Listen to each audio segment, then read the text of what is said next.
अस्सलाम वालेकुम।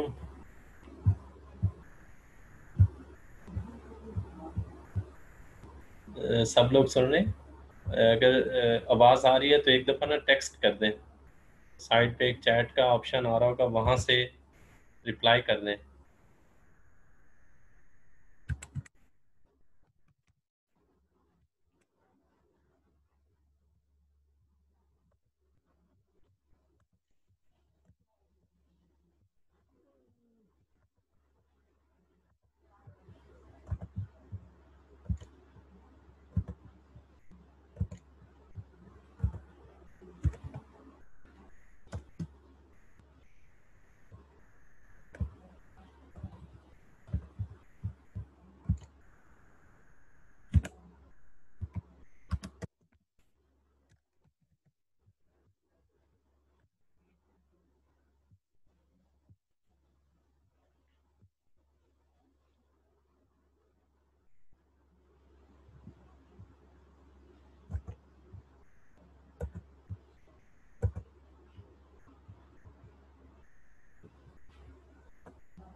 अस्सलाम वालेकुम। अ, सबको आवाज़ आ रही है? अगर आ रही है तो एक दफ़ा मैसेज कर दें ताकि हम क्लास को स्टार्ट कर सकें। चैट का ऑप्शन आ रहा होगा, वहाँ से साइड पे आप मैसेज कर सकते हैं। ठीक है?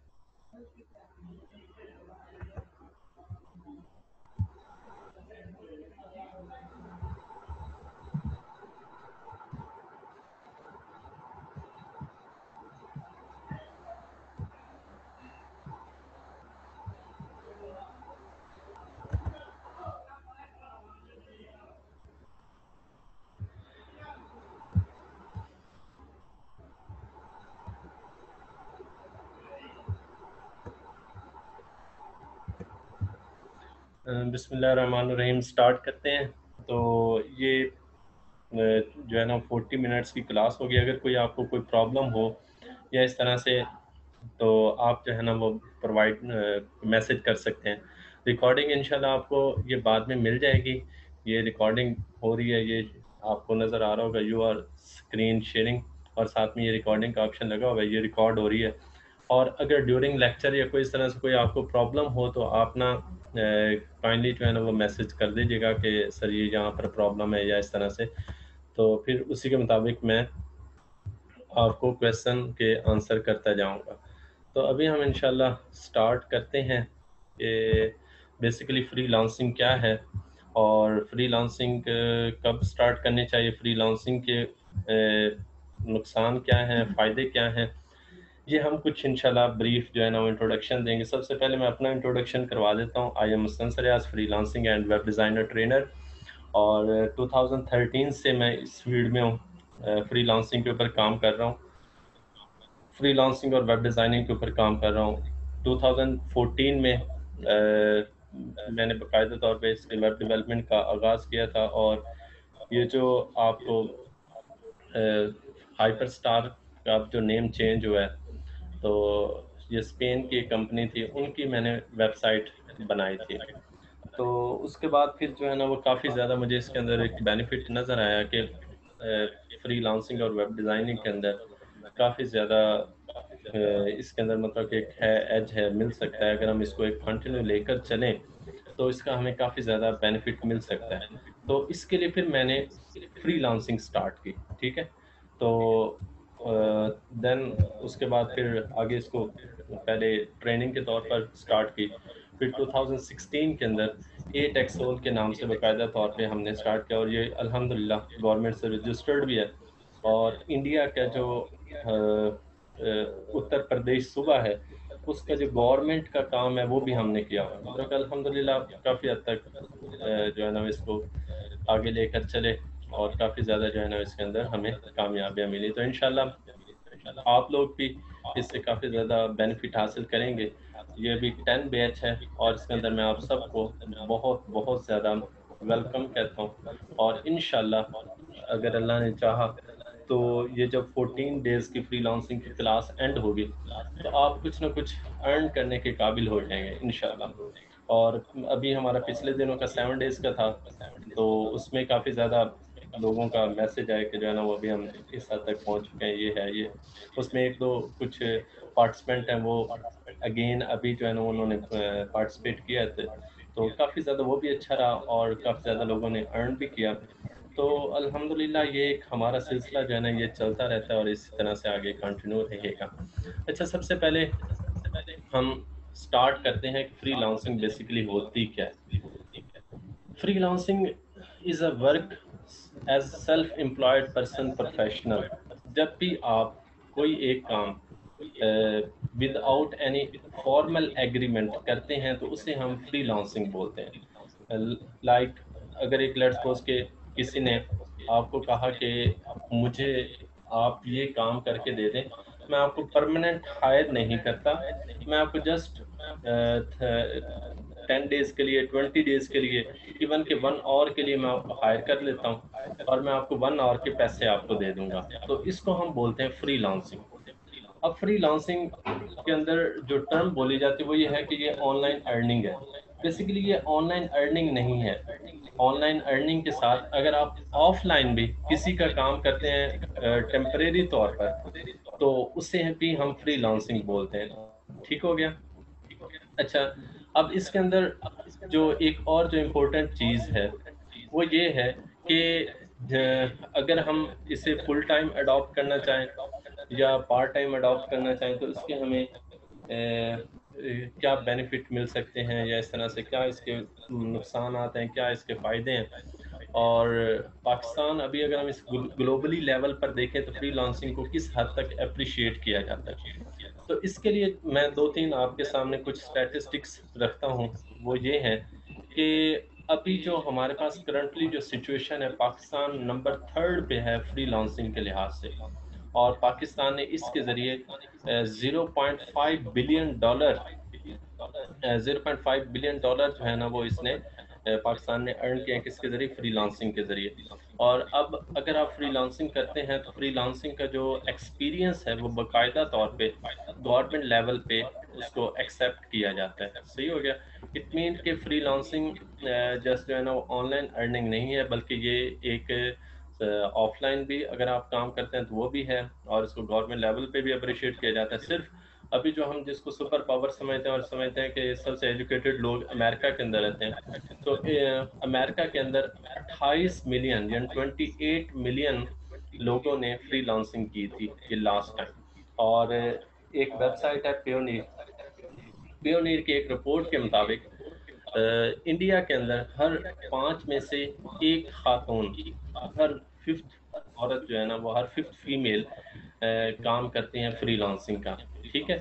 तो इससे क्योंकि ये है कि जो फीमेल्स हैं या जो मतलब घर में रहती हैं तो उनके लिए ये सबसे ज़्यादा बेस्ट अपॉर्चुनिटी है कि वो डिग्निटी के साथ और वैल्यूएबल मेथड के साथ आप जो है ना वो फ्रीलांसिंग कर सकते हैं। मतलब आपको कोई बाहर नहीं जाना पड़ता, कोई आपको बाहर किसी जगह पर जाकर फिज़िकली मूव नहीं करना पड़ता। आप घर में बैठे होते हैं और घर में ही आपकी पेमेंट होती है, घर में ही आपकी डीलिंग होती है, ये सारी चीज़ें ऑनलाइन आप करते हैं। तो इसको हम बोलते हैं फ्रीलांसिंग बोलते हैं। उम्मीद है आपको काफ़ी हद तक फ्रीलांसिंग का आइडिया हो गया होगा। अच्छा, ठीक है, उसके बाद आगे हम इसको देखते हैं कि फ्रीलांसिंग के ऊपर हम कब स्टार्ट कर सकते हैं। फ्रीलांसिंग बेसिकली मैंने आपको अभी बताया कि फ्रीलांसिंग बेसिकली हम ऑनलाइन अर्निंग को बोलते हैं या ऑनलाइन जब हम वर्क करते हैं या ऑफलाइन जब हम वर्क करते हैं कोई फॉर्मल कॉन्ट्रैक्ट नहीं होता। अच्छा, जब हमारे पास फॉर्मल कॉन्ट्रैक्ट नहीं होगा तो इट मीन कि कोई हमें फॉर्मल एजुकेशन भी रिक्वायर नहीं है। जैसे कि लेट्स सपोज कि एक मिडल पास बच्चा है और एक मैट्रिक पास है या एक लेट्स सपोज कि जो है ना वो हायर एजुकेशन है यानी मास्टर किया हुआ है या इस तरह से उसने हायर डिग्री ली हुई है तो वो भी फ्रीलांसिंग कर सकता है और जो मैट्रिक वाला बच्चा है वो भी फ्रीलांसिंग कर सकता है।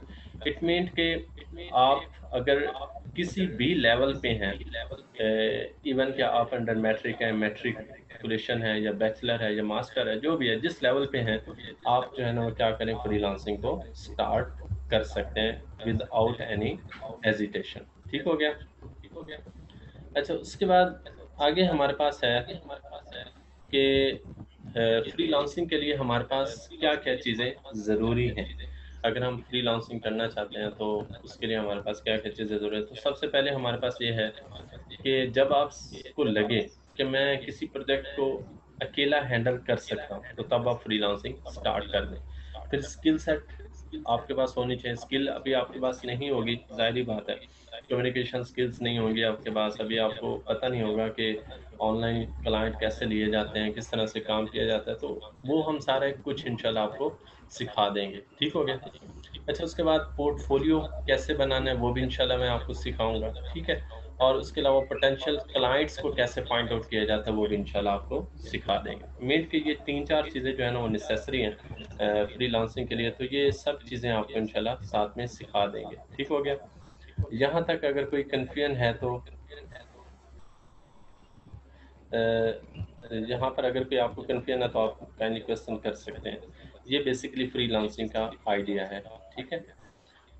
अच्छा, अब फ्रीलांसिंग के अंदर स्किल कौन-कौन सी आती हैं या हाईली पेड जॉब्स कौन-कौन सी हैं, जो हम फ्रीलांसिंग के अंदर कर सकते हैं? फ्रीलांसिंग के अंदर बेसिकली 2 तरह के टर्म्स यूज़ की जाती हैं, अगर आप साथ में लिखते जाएँ तो ज़्यादा बेटर है। 2 तरह की टर्म्स यूज़ की जाती हैं, 2 तरह की स्किल होती हैं फ्रीलांसिंग के अंदर। एक होती है टेक्निकल स्किल और दूसरी होती है नॉन टेक्निकल स्किल। जो टेक्निकल स्किल है उसको हम बोलते हैं, जैसे जिसके अंदर हमें कुछ ना कुछ कंप्यूटर सीखना पड़ता है और जिसके लिए हमें बाकायदा तौर पे एक कोई ना कोई कोर्स करना पड़ता है, उसे हम टेक्निकल स्किल बोलते हैं। और जो हमें हर एक शख्स को आती है, जो हम थोड़ा-सा भी टाइम अगर कंप्यूटर को इन टच रहें तो हमें यूज़ करना आ जाता है, कोई हमें प्रोग्रामिंग लैंग्वेज सीखना नहीं पड़ती, तो उसे हम बोलते हैं नॉन टेक्निकल स्किल।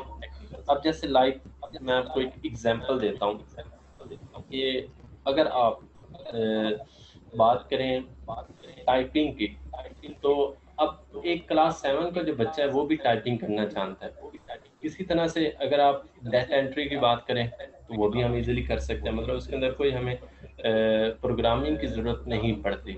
इसी तरह से कुछ आजकल टूल ऐसे मिल जाते हैं जहाँ पर हम अपने इमेज को एडिट कर सकते हैं, वीडियो एडिटिंग कर सकते हैं और उसके अलावा रिसर्च असिस्टेंट के तौर पर हम काम कर सकते हैं, आर्टिकल राइटिंग के तौर पर हम काम कर सकते हैं और उसके अलावा हम बिज़नेस असिस्टेंट के तौर पर काम कर सकते हैं। जैसे लेट्स सपोज़ कि एक बंदा सीईओ है या कोई कंपनी का मालिक है या किसी अच्छे ओहदे पर है, तो वो क्या करता है कि अपने जो काम है, बर्डन को कम करने के लिए कोई साथ में वो एक असिस्टेंट रख लेता है। तो वो वैसे फ़िज़िकली तो अगर असिस्टेंट रखेगा तो ज़ाहिर-सी बात है उसको ज़्यादा पे करना पड़ेगा। तो वो फिर क्या करते हैं कि ऑनलाइन बंदे फ्रीलांसर को ढूँढ लेते हैं कि आपने ये वाला काम मेरा करना है, ठीक है? तो इसको हम बोलते हैं असिस्टेंट के तौर पर या बिज़नेस असिस्टेंट के तौर पर या वर्चुअल असिस्टेंट के तौर पर काम करते हैं। तो अब उनका काम क्या होता है कि वो लेट्स सपोज़ कि उन्होंने कोई 10-12 एक्सेल शीट्स दी हुई हैं, उनको कहेंगे कि इसको सॉर्ट आउट कर दें, ठीक है? तो ये हमारे पास जो है ना वो असिस्टेंट का काम होता है। तो यानी ये सारी वो स्किल्स हैं जो कि हर एक शख्स कर सकता है।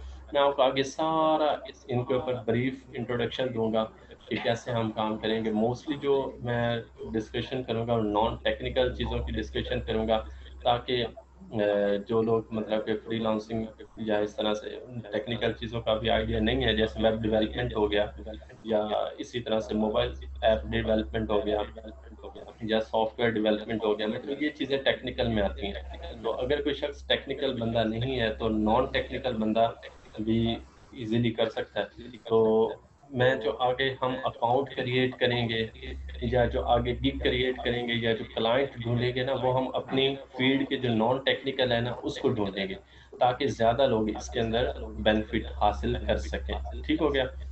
अच्छा, अब इसके अंदर एक और जो अहम चीज़ है ये है कि बहुत सारी जगहों पर ऐसा होता है कि हमें ना सम टाइम पता नहीं होता कि ये जगह फेक है या रियल है। जैसे आपने अक्सर सुना होगा कि डाटा एंट्री के लिए बाहर लिखा होता है काफ़ी ज़्यादा दिल्ली में और इस तरह से बाकी जगहों पर लिखा होता है कि घर बैठे पैसे कमाएं, इतनी टाइपिंग करें, इतने हज़ार वर्ड्स लिखें तो इतना आपको पैसे मिलेंगे। तो बेसिकली वो जो आपको जॉब प्रोवाइड कर रहे हैं डाटा एंट्री की या टाइपिंग करने की, वो बेसिकली कहाँ से प्रोजेक्ट लेते हैं? वो फाइवर, अपवर्क, फ्रीलांसर या इन तमाम जगहों से प्रोजेक्ट लेते हैं जो कि हम अभी डिस्कस करेंगे। ठीक हो गया? तो हम क्यों ना जो बेसिक जहाँ से वो प्रोजेक्ट लेते हैं हम उसको ही डायरेक्ट पकड़ें। ठीक है? अब वो क्या करते हैं, पीछे से 1 लाख का लेट्स सपोज़ के प्रोजेक्ट ले लिया। अब वो क्या करेंगे, 1 लाख का प्रोजेक्ट ले लिया, पाकिस्तानी अवाम को कहेंगे कि आपने इतने वर्ड्स टाइप करने हैं, हम आपको इतने पैसे देंगे। तो अब जब वो पैसे मतलब कि 2000 या 3000 इतना दे देंगे, 20,000 में वो टोटल अपना काम करवा लेंगे, बाकी वो 1 लाख का वो उससे पीछे से 1 लाख रुपए लिया होगा। ये कि आपको 10-15,000 में करके वो अपना काम कंप्लीट करवा देंगे। फिर उसके बाद जो है ना वो बाकी 90,000 उनकी जेब में आ जाएगा, पॉकेट में आ जाएगा। तो हम क्यों ना मतलब जहाँ से डायरेक्टली प्रोजेक्ट लेते हैं उसे ही अडॉप्ट ठीक हो गया? अच्छा ये कुछ जो है ना वो हाईएस्ट पेड जॉब्स ये हमें पता होनी चाहिए कि कहाँ से कौन-कौन सी हैं।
Hello.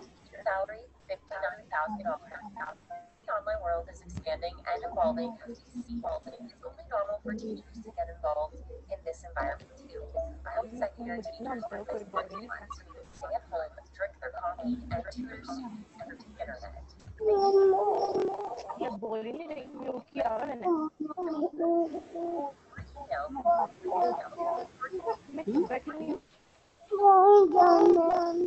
Market and survey median salary $60,000. In order to be successful, you're constantly trying to figure out which products sell the best or appeal the best. And that's when a market and survey manager comes in. The job requires study market conditions and effectiveness of their market. Number four, registered salary $60,000. I know what you're thinking. How can you be a nurse and take care of people from home? Well, it's possible. Nurses don't necessarily need to work long hours in a hospital. They can also work in a medical call center doing telephone triage or help coordinate care plans and providing care assessment. Also, if you're a registered nurse, working from home, you can recruit new employees to fill open positions. Number three, computer software engineer. Median salary $85,000. Trained in different technologies, computer software engineers are really well paid. Usually or management structure. If you decide to follow this job, you will create packaged software and customize applications. Some of the certification programs to become a computer software engineer include Cisco and Microsoft training. Don't imagine it's all fun and a lot of money. Statistics sir ji आपकी आवाज नहीं आ रही computer software engineers if they are home-based. Background से शोर आ रहा है. Number two, financial manager. Median salary $99,000. Even though it might not seem possible, in some cases, financial managers can do part of their work from home. Their main responsibilities are to oversee the finances of companies or agencies and provide financial reports.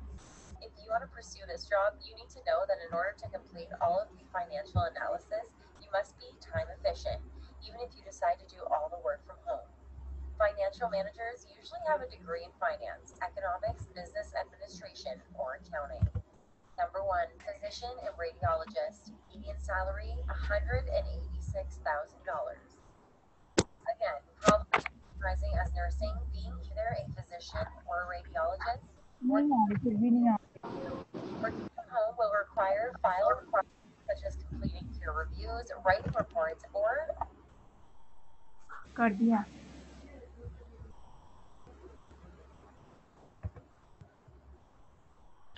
अच्छा, ये कुछ हमारे पास एक basically जो है ना वो मैंने कुछ एक आइडिया आपको दिया है कि जो है ना ये मेथड्स हैं जिनके ज़रिए फ्रीलांसिंग कर सकते हैं। अच्छा, साथ में और भी हम चीज़ें ऐड करते जाएंगे। अभी ये आप जस्ट आज फर्स्ट क्लास है ना, तो इसलिए हो सकता है कि कुछ चीज़ें प्रॉब्लम करें, जैसे अभी आवाज़ का या इस तरह से इशू आ रहा है, लेकिन ये कि इंशाल्लाह हम उसको स्टार्ट में बाद में इंशाल्लाह देख लेंगे। ठीक है। अच्छा जी, आगे हमारे पास है। सर जी आपको आवाज आ रही मेरी? जी जी आ रही है बेटा। अच्छा, आगे हमारे पास है what are the platforms websites for freelancing. Freelancing के लिए कौन कौन से प्लेटफॉर्म्स हैं जिनके ज़रिए हम फ्रीलांसिंग कर सकते हैं। अब मैंने आपको बताया ना कि जब हम फ्रीलांसिंग बेसिकली करते हैं तो उस वक्त कोई हमारा फॉर्मल कॉन्ट्रैक्ट नहीं होता। हम जस्ट क्या करते हैं कि 1 मंथ के लिए, 2 मंथ के लिए या 3 मंथ के लिए या इवन कि 1 आवर के लिए हम कॉन्ट्रैक्ट कर लेते हैं।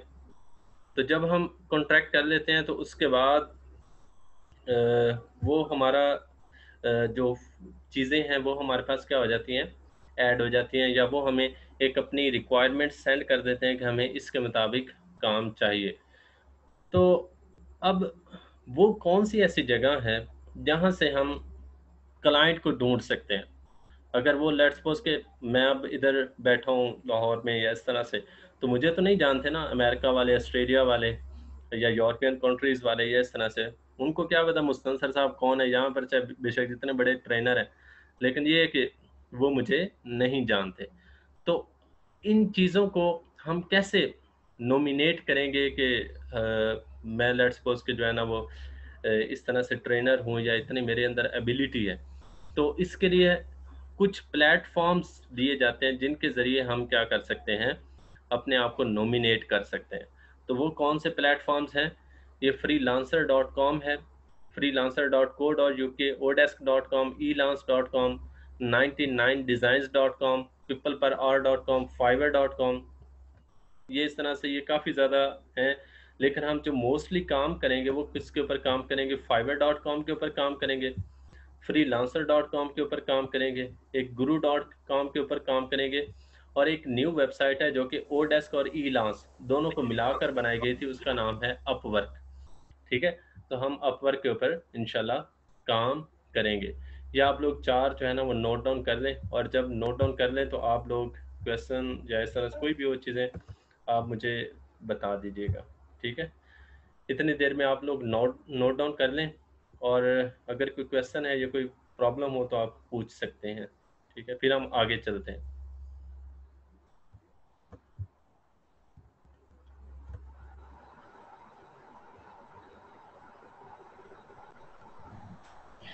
वेबसाइट्स का फिर से बता दो सर। वेबसाइट का ये एक सर फिर से बता देंगे। हमारे पास मैंने आपको बताया ना कि चाहे हम जितना मर्जी एक्सपर्ट हैं या इस लिहाज से, लेकिन आउट ऑफ कंट्री में तो हमें लोग नहीं जानते, तो हम अपने आप को किस तरह से इंट्रोड्यूस करवा सकते हैं? तो उसके लिए डिफरेंट प्लेटफॉर्म्स हैं जिसके ऊपर हम अपनी प्रोफाइल बनाते हैं, और उसके ऊपर हम अपनी जो एक्सपर्टीज़ हैं, जो हमारी स्किल हैं, वो हम लिखते हैं। तो तब जाकर जो आउट ऑफ कंट्री के जो लोग हैं वो हमें हायर कर लेते हैं। तो वो वेबसाइट कौन कौन सी हैं? वो हमारे पास है freelancer.com, उसके अलावा fiverr.com, और एक guru.com। वैसे तो काफ़ी ज़्यादा हैं, 15-20 हैं, लेकिन जो मोस्टली 4 पॉपुलर हैं वो कौन कौन सी हैं?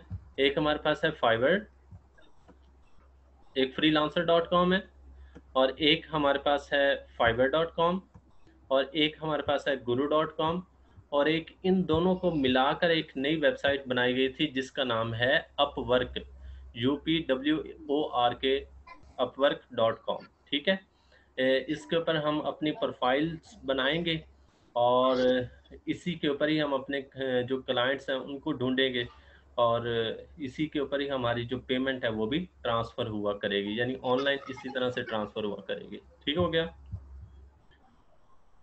अच्छा, उसके बाद हाँ सर समझ लग गई।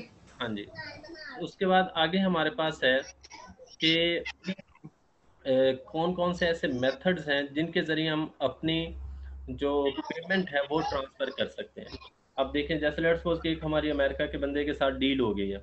अब अमेरिका का बंदा वो अमेरिका में बैठा है, हम पाकिस्तान में बैठे हैं, तो हम पेमेंट को कैसे ट्रांसफ़र करवाएंगे? तो पेमेंट ट्रांसफ़र करवाने के लिए जो ऑनलाइन पेमेंट मेथड्स हैं उनको अडॉप्ट किया जाता है। तो वो ऑनलाइन पेमेंट मेथड्स कौन कौन से हैं? एक हमारे पास है पेपॉल, एक हमारे पास है स्क्रिल, और एक पेयोनीर है, एक हमारे पास वेस्टर्न यूनियन है, और एक हमारे पास है वायर डायरेक्ट बैंक ट्रांसफ़र। ठीक हो गया? अब अगर हम देखें तो जो हमारे पास है ना पेपॉल, वो पाकिस्तान में वैसे ही बैन है, पाकिस्तान में अलाउ ही नहीं है। अच्छा, इसके अलावा जो वेस्टर्न यूनियन है वो एक अलाउ है, और एक पेयोनीर अलाउ है। तो जो वेस्टर्न यूनियन है उसके ऊपर काफ़ी टाइम लगता है। पहले आप उनके ऑफिस में जाते हैं, फिर उधर से ट्रांसफ़र करवाते हैं, ये वो इस तरह से काफ़ी टाइम लग जाता है, और पैसे भी ज़्यादा लगते हैं। तो जो सबसे बेहतरीन मेथड है ना जो आजकल अडॉप्ट किया जा रहा है वो है पेयोनीर। पेयोनीर का सबसे जो बड़ा बेनिफिट है वो ये है कि ये हमारे जितने भी बैंक हैं पाकिस्तान में उन सारों के साथ कॉन्टैक्ट है इनका, और आप एक ये दिन आवाज नहीं आ रही। और आप एक दिन जो है ना वो क्या करते हैं, पैसे जो है ना वो ट्रांसफ़र करते हैं, और दूसरे दिन आपको उसी दिन यानी विद इन 1 डे या विद इन 2 डेज़ आपको पेयोनीर अकाउंट में पैसे ट्रांसफ़र हो जाते हैं। सही हो गया?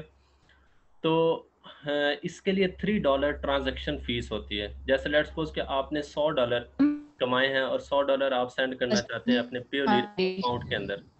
तो उसके लिए फिर आप क्या करोगे, पेयोनीर अकाउंट के ऊपर ट्रांसफ़र कर देंगे, तो $3 जो है ना वो ट्रांज़ैक्शन फ़ीस होगी। $100 में से यानी $97 आपको मिल जाएंगे, और 2 डेज़ का टाइम लेते हैं। 2 डेज़ के बाद आपके अकाउंट में ट्रांसफ़र हो जाते हैं। सही हो गया? आपको कोई फिज़िकली मूव नहीं करना पड़ता, डायरेक्टली आपके अकाउंट में पैसे आ जाते हैं। अच्छा, अब उसके बाद आगे मैंने आपको बताया कि जो हमारे पास डिफरेंट प्लेटफ़ॉर्म्स कौन-कौन से थे, वो आप ज़रा मुझे ना मैसेज में लिख कर बता दें कि कौन-कौन से, ताकि मुझे पता चलता रहे कि आप लोग साथ-साथ हैं। 4 जो मैंने प्लेटफ़ॉर्म्स बताए हैं, वो अगर आप मुझे मैसेज में लिख कर बता दें जल्दी से, ताकि मुझे पता चलता रहे कि आप लोग साथ-साथ हैं, समझ आ रही है।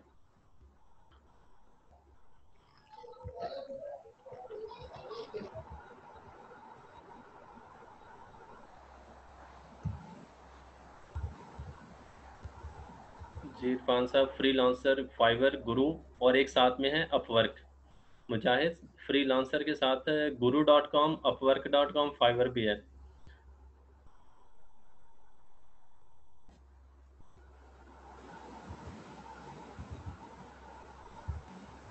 Okay sir.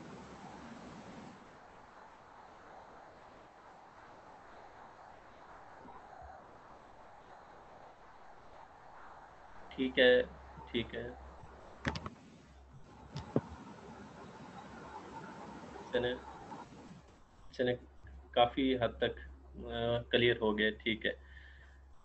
ठीक हो गया, ये 4 हमारे पास हैं प्लेटफ़ॉर्म्स, एक है freelancer.com, एक हमारे पास है upwork.com, guru.com और fiverr.com। इन 4 के ऊपर जो है ना वो हम काम करेंगे। सही हो गया? तो अभी जो है ना वो हम सबसे पहले स्टार्ट करते हैं, वो है फाइवर। मैंने आपको मैसेज भी आज किया था, तो मैंने आपको बताया था कि जो मोस्ट पॉपुलर है ना, वो हमारे पास है फाइवर है। ठीक है? तो फाइवर क्यों है? क्योंकि ये सबसे ज़्यादा इजीली यूज़ होने वाला है। ठीक है? और उसके अलावा इसको हम नॉर्मली यूज़ करते हैं, जो बिगिनर होते हैं ना वो फाइवर को ही यूज़ करते हैं। और इसको मैं अगर मज़ीद डिटेल में अगर आपको बताऊँ, तो बेसिकली जो फ्रीलांसिंग है ना, फ्रीलांसिंग के अंदर 2 तरह की वेबसाइट्स हैं या 2 तरह के प्लेटफ़ॉर्म्स हैं। एक है ट्रेडिशनल और दूसरा है नॉन ट्रेडिशनल। तो जो ट्रेडिशनल है वो एक फाइवर है। तो बाकी जो नॉन ट्रेडिशनल हैं वो फ्रीलांसर डॉट कॉम, गुरु डॉट कॉम और अपवर्क डॉट कॉम, ये तीनों नॉन ट्रेडिशनल है। फाइवर का जो तरीका है वो टोटली डिफरेंट है इन तीनों से। ठीक है? तो इट मीन्स कि फाइवर के ऊपर हम 1 वीक लगाएंगे और बाकी तीनों के ऊपर 1 वीक लगाएंगे। ठीक है? उसकी रीज़न क्या है कि जो बाकी जो 3 हैं वो तीनों सेम है। और अगर आपको एक की भी समझ आ जाती है तो इट मीन्स कि आप बाकी जो 2 हैं उनको अंडरस्टैंड कर सकते हैं। तो इसलिए मैंने डिसाइड किया था कि जो फाइवर है उसके ऊपर 1 वीक हम लगाकर फिर जो सेकंड वीक है वो हम जस्ट किसके ऊपर लगाएंगे, ये जो नॉन ट्रेडिशनल हैं उनके ऊपर हम लगाएंगे। ठीक है?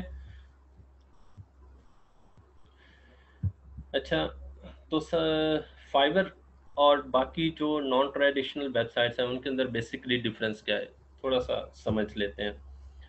फाइवर जो है ना, इसके ऊपर क्या होता है, इसके ऊपर आप अपनी प्रोफाइल बनाने के बाद गिग बनाते हैं। गिग बेसिकली क्या है कि जैसे आप किसी मॉल में एंटर होते हैं ना, तो मॉल में एंटर होते हैं तो वहाँ पर आपको छोटे-छोटे स्टॉल लगे हुए नज़र आते हैं। ठीक है? अब वो जो छोटे-छोटे आपको स्टॉल लगे हुए नज़र आ रहे हैं, आप गुज़रते जाते हैं, सारे स्टॉल को देखते जाते हैं। फिर जो स्टॉल आपको अच्छा लगता है, वहाँ से जाकर आप अपनी चीज़ें खरीद लेते हैं। तो जो बेसिकली हमारे पास गिग है, गिग भी बेसिकली इसी तरह से ही होती है। वो भी हमारे पास एक स्टॉल लगे होते हैं, किसके? बायर के, सॉरी यूज़र के, जो हमारे क्लाइंट हैं। ठीक है? जैसे हम लोग बनाएँगे तो हम भी अपनी गिग बनाएँगे। 10-12 लोग जितने भी होंगे वो अपनी गिग बना लेंगे। अब जो जिसने चीज़ खरीदनी होती है वो क्या करता है? वो उसको देखता जाता है। जो गिग उसको अच्छी लगेगी, उसको वो क्या करेगा, खरीद लेगा और उसको वो हायर कर लेगा। तो इसको हम बोलते हैं गिग। अब जो दूसरा नॉन ट्रेडिशनल है, उसके ऊपर क्या होता है, उसके ऊपर हमें गिग नहीं बनाना पड़ती। उसके ऊपर हम जस्ट क्या करते हैं कि वहाँ पर जो यूज़र है या जो जिसने प्रोजेक्ट बनाना है, उसने अपनी रिक्वायरमेंट सेंड की होती हैं। हम क्या करते हैं, उसको रिप्लाई करते हैं। अब आप भी करेंगे, 2-4 और लोग भी करेंगे, 5-7 लोग और करेंगे। ठीक है? 5-7 लोगों के उसके पास प्रपोज़ल चले जाएँगे। वो उन प्रपोजल को देखेगा, उसमें से जो प्रपोजल उसे अच्छा लगेगा उसको वो एक्सेप्ट करने के बाद उसको वो हायर कर लेता है। ठीक है, तो ये हमारे पास रहता है नॉन ट्रेडिशनल का तरीकाकार। दोनों बात आपको समझ आ गई हो, आगे होगी। फाइवर के ऊपर हम गिग बनाते हैं और नॉन ट्रेडिशनल के ऊपर हम क्या बनाते हैं, उधर प्रोजेक्ट देते हैं, हम प्रोजेक्ट के मुताबिक काम करते हैं। सही हो गया। ये जो प्रपोजल है वो लिखना कैसे होता है, उसका तरीकाकार क्या है, वो भी मैं आपको इंशाल्लाह बताऊंगा। ये देखें, ये नीचे मैंने कुछ प्रपोजल ना निकाल कर रखे हुए हैं कि किस तरह से आपने क्लाइंट से बात करनी है, किस तरह से उसको पोर्टफोलियो बनाना है, किस तरह से, ये सारी चीज़ें मैंने अभी बनाकर रखी हुई हैं। ये इंशाल्लाह आपको जो है ना वो साथ टाइम टू टाइम आपको सेंड करता रहूँगा। ठीक हो गया। अच्छा, फाइबर का ये छोटी सी एक इंट्रोडक्शन वीडियो है, इसको आप जल्दी से देख लें ताकि आपको एक आइडिया हो जाए।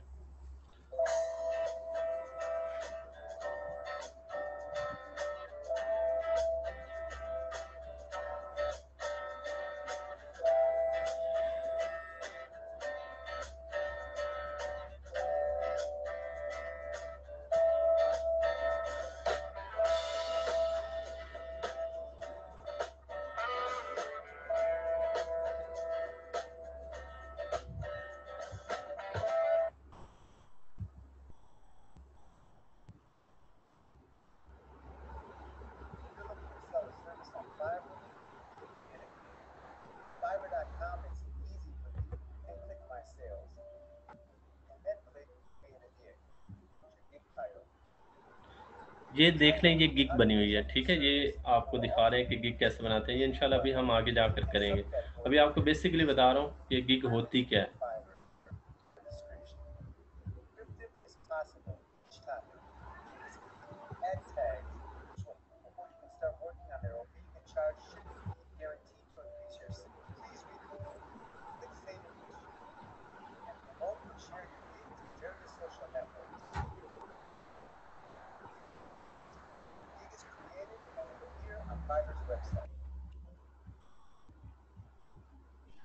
ठीक हो गया, ये आपको यहाँ तक समझ आ रही आगे होगी काफ़ी हद तक।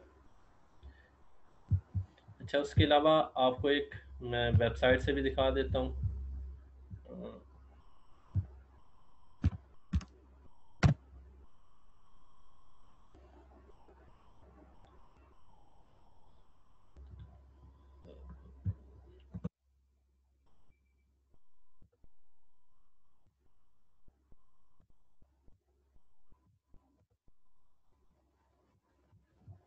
ये देखें, ये हमारे पास एक गिग है। ठीक है, ये आपको जो नज़र आ रहा है ना डिफरेंट, ये हमारे पास एक गिग है। तो अब जो हमें गिग अच्छी लगेगी उसको यूज़र जो है ना वो क्या करता है, सेलेक्ट कर लेता है और अपनी सेल स्टार्ट कर देता है। सही हो गया। तो ये एक बेसिकली आज इंट्रोडक्शन था। कोई आप लोगों का क्वेश्चन है तो आप लोग पूछ लें, फिर कुछ चीज़ें मैं आपको आज सेंड करूँगा असाइनमेंट्स के तौर पे, वो आपने असाइनमेंट सबमिट करवानी है। तो कोई क्वेश्चन है तो आप लोगों का पूछ लें, फिर हम इंशाल्लाह इसको एंड करते हैं और कल दोबारा 8 बजे हम इंशाल्लाह स्टार्ट करेंगे। कोई क्वेश्चन है तो बेटा आप लोगों का पूछ लें, बाकी एक व्हाट्सएप पे आप कांटेक्ट कर सकते हैं। मैं ये आपको रिकॉर्डिंग भी प्रोवाइड कर दूंगा, जो मटेरियल है, स्लाइड्स हैं, वो भी इंशाल्लाह आपको मिल जाएंगी। और बाकी साथ में आपको जो है ना वो कुछ असाइनमेंट्स भी मैं आपको सेंड कर दूंगा। कोई क्वेश्चन है तो आप लोगों का पूछ लें काइंडली।